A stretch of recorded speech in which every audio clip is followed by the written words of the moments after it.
Balita, Claudine Barreto naman tayo kasi nagbabalik nga po si Clau Clau, isa sa mga paborito kong artista sa husay ng isa sa mga magagaling nating mga artista noong mga nakaraang panahon. At ngayon nagbabalik siya sa telebisyon sa pamamagitan ng Lovers and Liars, collaboration ito ng GMA7 at saka ng Regal Entertainment, base sa konsepto nung Bayarang Puso movie ni Direk Joey Reyes na pinagbidahan ni LT, ang ating kaibigan si Lorna Tolentino at Aga Mulak. Dahil sa konseptong umikot na yun, kasi ang dami nga ng mga materialis ng Regal na since meron silang collaboration with GMA7, nangangati ang ilong ko. Ano kayo ibig sabihin nito? May collaboration nangangati ilong ko, sabihin na naman ng mga bashers ko, Toblerone. Ano tawag dito? Dahil nga daw po itong collaboration ng ng Regal sa GMA7, merong mga dati pang mga nakapondong materyales. At isa nga ito sa nahugot nila. And ang alam namin dito, originally this was offered to Sunshine Cruz. Kaya lang parang dahil dun sa mga ilang eksenang masiselan, i-define namin yung maselan, ha, kasi hindi naman pwede sa television yung kung ano-ano na lang, no. Maselan meaning yung topic is parang yung karakter dito nagagampanan nga ngayon ni Claudine at kaya nung ginampanan ni Lorna Tolentino na involve siya sa isang mas bata sa kanya. Tapos may mga eksenang intimate, di ba? Dito sa Lovers and Liars, si Claudine yung mai-involve sa karakter ni Yasar Mata, yung isa sa mga gwapong host ng Itbulaga na talaga namang gwapo na may pagkabumbay yun, ano? Di ba? Kapitbahay namin yan dyan sa Town and Country. Tapos, naalam tuloy nila nakatira tayo dyan sa may Town and Country, ano? So anyway, siya yung nung nag-media con nga, sabi niya mukhang pagpapawisan tayo ng todo-todo kasi kukunan pa lang yung mga intimate scene nila yun na mapapakita. But then again, dahil nga sa balitang ito, lumakas na naman ang pangalan ni Claudine, nasangkot na naman sa mga kontrobersiya, nangunguna na nga dyan yung pagpaparinig niya sa di umano'y bagong karelasyon ng kanyang ex-husband na si Raymar Santiago na sinabi niya na parang bad influence daw dito sa kanyang ex-husband. So lahat naman, since nabanggit yon, nag-1+1+1 na naman ang mga nag-i-interview na actually kami na mga nagpapanayam nag-interview sa kanya na sinabi wala namang ibang karelasyon si Raymar kundi si Jody Santa Maria, di ba?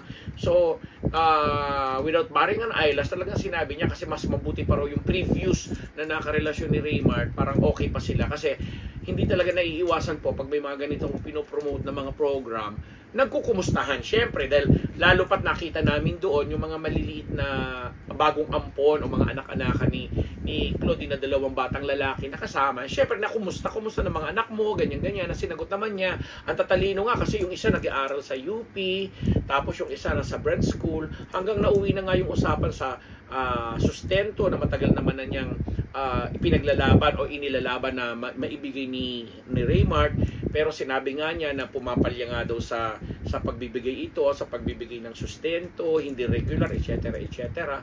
Tapos napag-usapan yung tungkol sa hanggang sa mga panahon na ito, gusto pa rin makuha ni Raymar yung kustodiya ng mga bata, considering na mga 18-17 years old na itong mga anak niyang ito na kumbaga may mga sarili ng isip at matatawag na natin mga mature enough para pumili siguro sila ng mga kasama nila. And since si Claudine yung lagi nilang kasama, mother nila, kaya siyempre nakikloudine talaga sila at yun ang itinataguyod ni Claudine.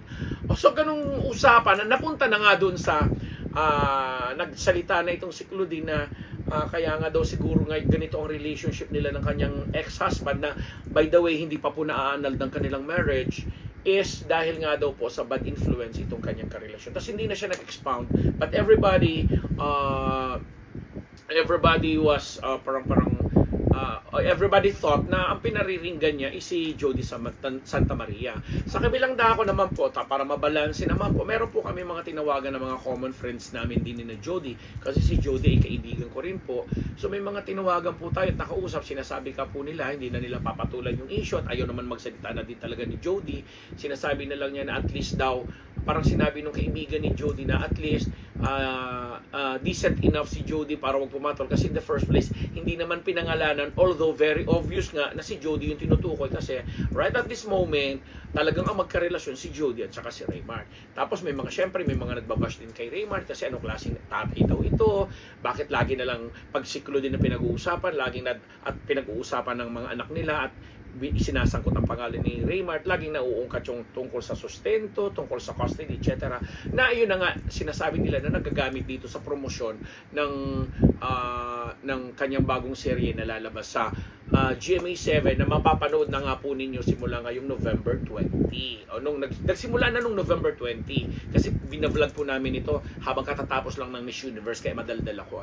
So anyway, to cut the story short, abangan natin kasi lahat po tayo ay sa lalo ng mga fans ni Claudine.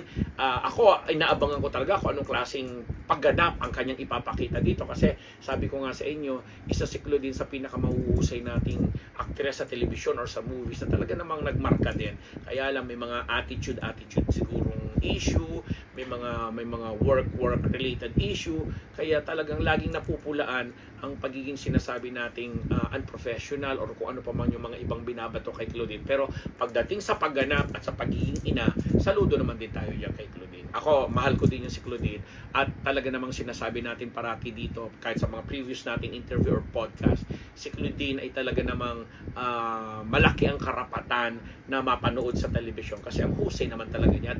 Minsan na nga siyang tinawag na prinsesa o reyna ng drama series or mga teleserye, di ba? And this time patutunayan niya siguro through this Lovers and Liars project na nandiyan pa rin siya. At sabi nga niya, kahit nanibago siya kasi after 7 years ngayon lang siya uuli aarte at babalik sa teleserye, naninibago siya kasi mga bata nga itong kanyang mga kasama. In fact, itong si Yasser Mata na makaka-eksena niya sa kanyang mga intimate moments, sinabi niya parang pamangkin na lang niya. Kung si John Lloyd daw nung araw sa movie na parang naalangan siya kasi bata pa sa kanya si John Lloyd, dito masigit siyang naaalangan kasi parang tita na nga lang daw siya ni Yasser. But still, sabi niya, a role is a role, this is work, I really have to do this para sa pamilya ko, para sa mga anak ko. At kaya nga nagsanga-sanga na lang yung kwento.